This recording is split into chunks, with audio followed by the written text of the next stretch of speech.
Hello and welcome to part 4 of our candidate Q&A session. For anyone who's just joined us, welcome to Winchester Student Union's spring elections.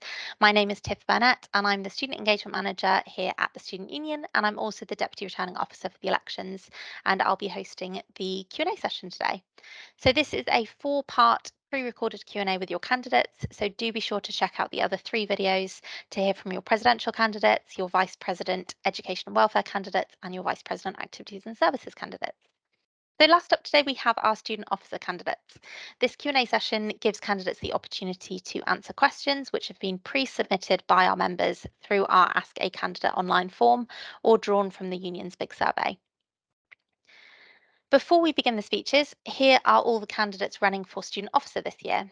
So we have Glenn Craker, Jennifer Crowdy, Kayla Ellington, and Alexandra Wilson. And we also have R.O.N running as a candidate in all the elections, which stands for Reopen Nominations and can be voted for as a valid candidate in all our elections. So for the Q&A, the order for the candidates to answer the questions has been chosen at random. Candidates, your first question is, what is one change you would like to implement next year to improve the Winchester Student Union experience? Alex, if you could answer that first for us. Of course I can. My main kind of point for improving the student union would be in terms of improving the start and like the end of the university experience. So I'd like to introduce something to support students who have just started potentially in their like freshers week, so they just kind of have a bit of idea on how to like live by themselves. And alongside that, the same with the end of the student union experience, well, the student experience, and it meaning that students know what to do when they finish uni. Like, for example, we're planning to get for like jobs, like graduate schemes and stuff like that, just to kind of give a bit more support with the start and the end of the uni, because obviously we've got so much for the student experience as it is. It'd be nice to like just give that final push for like when we need to like think about our futures, and also for when we start uni. Thanks, Alex. Kayla, what's your response to that question? There's something that I'd like to look at is the improving of communication and connection with local community. See what can be done to help, as Alex has said, help students really settle into the local community, because a lot of them will have moved, away from home, or will have moved to an unfamiliar town and that kind of thing. Just helping students make sure that they feel that they can get involved with anything that's going on in, for example, the local community, such as a cathedral or anything like that, so that there's a clear link between, the university itself, but also the town in which they're living. And Jenny? So one change I would like to see implemented is basically to give students a greater sense of empowerment from the start of the academic year all the way to the end of the academic year. So, for example, making sure that during Freshers Week and the start of the academic year, that not just undergraduates, but mature and postgraduate students as well have opportunities to be empowered through joining societies or having opportunities to get involved in different events, and also giving students the opportunity to empower themselves in different ways.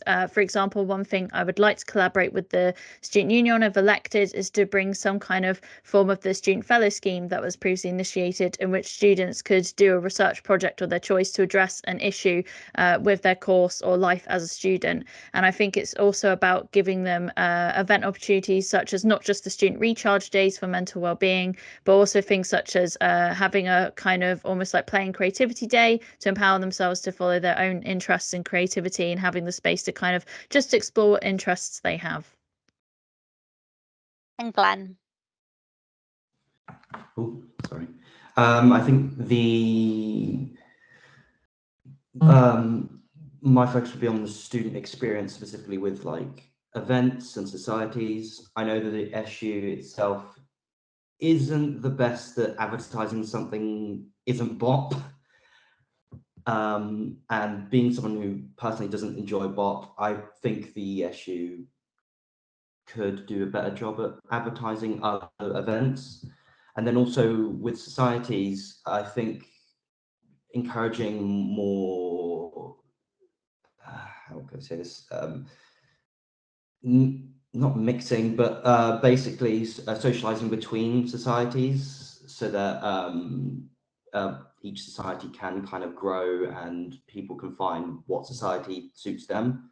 I, again, through uni, have really enjoyed the societies, and I would love everyone to also find something that they love. Lovely. So candidates, your next question is, how will you work to engage and represent all student demographics? So not just your typical full-time undergraduate student aged 18 to 21. Kayla, could you answer that question for us? Sure, thank you. Well, something that I think is quite important is that mental health, no matter what, no matter which year you are, whether it be, an undergraduate, a postgraduate, a mature student, something, especially for those who, are coming back into education again, I think it's really important to consider, supporting them in their working and in their studying, making sure that they feel that they can come to the student union or to the university full stop and raise any of the points that they think could be, better looked at. So whether it be a case of, bear with me, sorry, my brain's sort of working quite fast. Whether it be a case of looking at how they can have their own student, what's the word? Experience improved, because obviously a lot of things are catered towards those who are just leaving secondary school and going into education, again, having perhaps maybe had a gap here and maybe taken a little bit of a break. But it's important to consider the fact that those who, have taken a lifetime potentially and come back in later, they may feel just as much of a fish out of water as those who are new to the experience. And so just making sure that they feel they're able to say whatever's on their mind, or feel that they can raise, I don't feel supported because I cannot understand the technology, or I can't understand, certain aspects that aren't necessarily thought of as important straight off the bat, because it's kind of expected that in this digital world, we get used to technology, we get used to everything really fast. That may not be the case for everyone, and it may not be the case even for the international students who are new to the country and therefore, don't know how to interact necessarily with everyone else and may feel more separated from everyone, and therefore just making sure that it's clear to them that they can come to, whether it be the advice team or the student union or the university themselves, and feel that they can say whatever is on their mind and feel supported by the university. And Jenny? So I'm fortunate enough to be a student who represents several of these demographics. So as a mature postgraduate and commuting student, and the three most common issues that I've come across in my experience is that students in these demographics sometimes face isolation, difficulty to be part of different social events or opportunities at the university, and they find that there are typically less initiatives tailored towards these students. So one of the things I aim to do if elected is to make the time to speak to students both in morning and evening times, not just the typical 9 to 5 that a lot of students that are undergraduate can typically be able to do, communicating with all the representational networks, so the mature and part-time network, postgraduate research network and commuting network, and also helping the student union plan or collaborate on creating events or activities from the voices and input of those students as well. And Glenn? I think Jenny put it best with kind of emphasising the importance of support of the student networks, and potentially trying to collaborate with the SU on events that include them. But I think just in general, making them feel comfortable and welcome. As a mature student myself, like have been very fortunate to have already known people that go here when I started here. But I know for other people it could potentially be difficult. But yeah, just keeping a welcoming atmosphere to make them feel comfortable. Yeah. And finally, Alex? Sorry, just unmuting the mic. Yeah, what's been said already, like I totally agree with, especially with Jenny worded it quite beautifully. Obviously, I think the most important thing is to know exactly what they want, because it's all well and good for me to say, yeah, like, I'm going to do this and that, but until I fully know like how I can engage and represent, which obviously we've got the campaign week to do so. I'd like to actively like discuss and talk with these demographics and make sure that I'm not just supporting the undergraduates.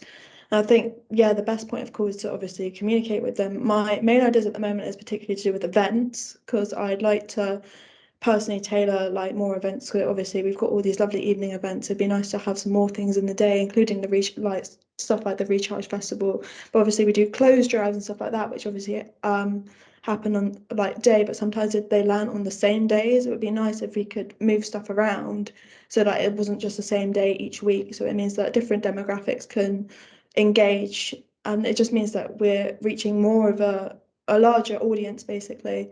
But yeah, that's kind of my proposal. Thank you, candidates. Okay, so your next question is: the cost of living crisis will continue to affect students in the coming year. How will you support students facing cost barriers? Jenny, if you could answer that question for us.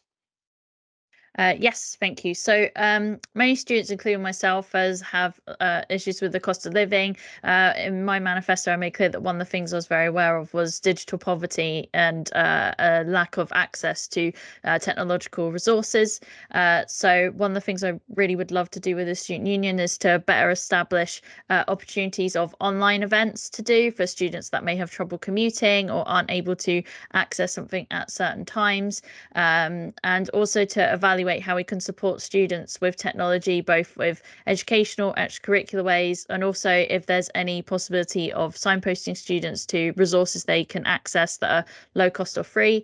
A final thing I just want to quickly mention is that one thing that I also mentioned in my manifesto, which I would love to work on, is the development of a wellbeing resource pack, which may give students examples of how to address the cost of living. Because I found with a lot of issues to deal with cost of living, it's all about actually being signposted to that, and that would be a great way to do so.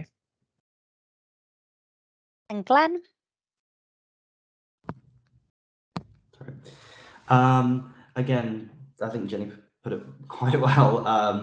Kind of emphasizing, or not emphasizing, but kind of. Oh God, my brain right now. Kind of online schemes, like online events, rather, for people who cannot afford to come in or can't afford to go to just standard events. And also, I cannot remember the name of it, but I remember there was a scheme this year that I think there was a scheme this year that the SU was doing for low cost food or something. I cannot remember, but basically supporting that as well would be something that I would want to do. And I'd want to kind of emphasize, I guess. And Alex?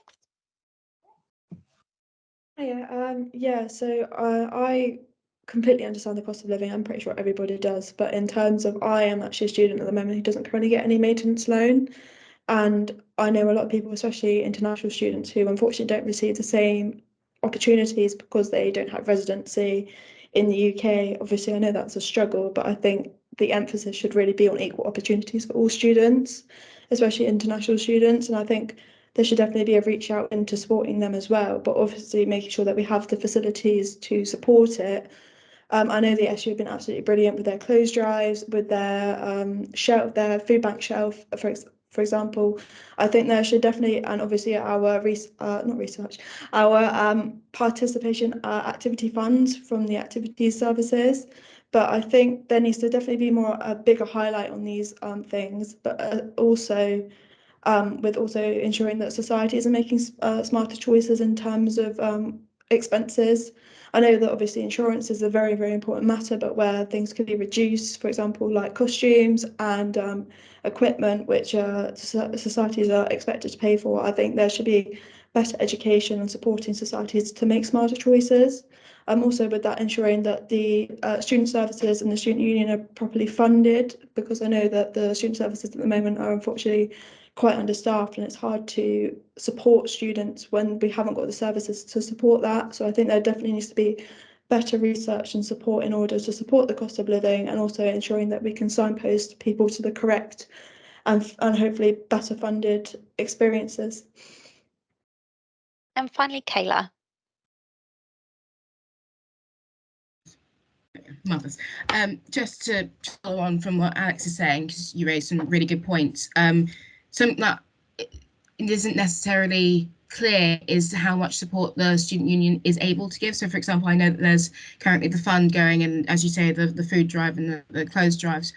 Just ensuring that students are consistently directed towards and signposted towards things that can help them. So I know that sometimes they do put at the end of emails, you know, by the way, there is this going on, or there is this scheme going on. I think if it's just encouraged, then students will feel more likely that they can actually engage with them and actually access them, because they may not necessarily realise that that's the case. So it's just a case of putting out more on social media or whatever it is, just to make sure that it's definitely clear that they do have the backing of the student union and the backing of the university whilst we experience this cost of living crisis.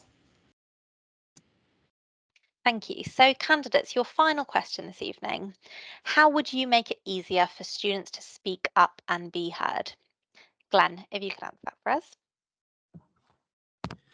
I think one way that could be very useful is through anonymous means. I know, like through a online kind of, what's the name of it? Submissions box for feedback or ideas or whatever. I know I know one of the things that kind of deters people is the fact that they feel uncomfortable kind of submitting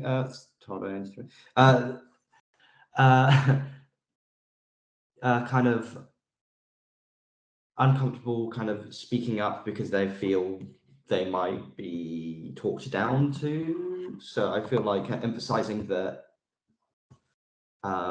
what they are saying is being said in an environment that is just free of judgment through anonymity would be a useful kind of thing for students to voice their concerns and voice their ideas. But also, I forgot the other thing I was going to say. Yeah, sorry. And Alex. I think definitely the first way is to make sure that people know how to speak up, but obviously there should be basically the psychology student that I am, that I know there's obviously different ways to to research and basically find out how people want to communicate. But I think definitely, I know we have like online drop-in. I think it'd be great if we could have just like a box or something in the SU where people can anonymously write their concerns about the SU, and potentially the SU in some way can address this on a live, it's just like STARS. Obviously we do feedback loop in that instance. Why can't us as the SU do the same sort of thing with like a response of a Q&A the same way that we're doing now? Additionally, I think obviously we're doing it online, but also focus groups and stuff like that, ensuring that people have a point of call to communicate. And it means that it's not just us talking, it's not always like the board talking. It means that we can have an overview from STARS, we can have an overview from just students who feel like they have something that could contribute to the difference of the SU, especially with like events and stuff. It means that we're avoiding like people communicating in the wrong places. It means that at least that they know that their first point of call is to come to the SU, and that's where things get fixed. And Kayla. Yeah, just to follow on from your point, Alex, about focus groups, something that, you know, I'm part of the music centre, and something that we did recently, just even if it's sort of a termly or a semesterly kind of thing, so that people can feel like, you know, they have a place that they can come and say, you know, this is how I'm feeling, this is what I want to be put in, without being judged or being felt like, you know, what they're saying isn't right or isn't useful. Equally, making use of social media as well, feeling like if people feel that they can reach out to you know, any member of the team on within the student union, having that connection, having that personal connection really makes a difference. People feel, more able to talk when they feel that they're being listened to, for one, but also for two, that they have a person that they can speak to, they have someone that understands them, is willing to back their corner, that kind of thing. So just ensuring that we can be there if we're elected, we can be there to make sure that people feel that they can be supported and have a voice in what they want to say. And finally, Jenny. I completely agree with all the other candidates, and I think one of the things that definitely resonates for all of us is that when it comes to making sure students can be heard, variety is the spice of life. So making sure that it's not just, the occasional in-person drop-in, but making sure it's having opportunities for in-person drop-ins, online drop-ins, one-to-one opportunities. So there may be some students who might be too shy, a bit too nervous to speak amongst others, or feel they may get lost in the crowd. And again, also just making sure that the times are flexible for students as well, because there may be some who can only make it at a lunchtime in between lectures, or maybe there's a mature student who wants to speak out that can only do 6 o'clock after they finished work. So I would just say, just to make sure that to make sure that they can be make sure they can be heard in a variety of ways, not just in one or two different ways. Lovely. Well, thank you so much to all of our candidates, and thank you for watching our candidate Q&A online this year. Voting opens tonight at 9 p.m, so very shortly. Please do be sure to check your Unimail email, where you'll receive a link directly to cast your vote without having to log in, or you can visit our website, winchesterstudents.co.uk/vote. In the description section of the video, we've posted a link to each of the candidate pages on our website, so you can check out their manifestos and find out more. And remember, you're able to rank candidates in order of your preference. So that is the end of our candidate Q&A. Thank you so much to everyone watching along with us, and voting opens very, very, very shortly. So please do remember to cast your vote and decide who your next elected officer team will be here at Winchester Student Union.